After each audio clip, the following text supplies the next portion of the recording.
न पूरा पाए कर लमवे अधूरा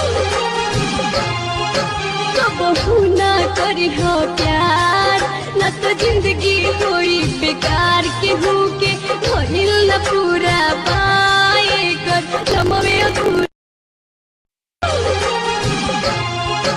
कबहू ना करी हो प्यार न तो जिंदगी होई बेकार केहू के भइल न पूरा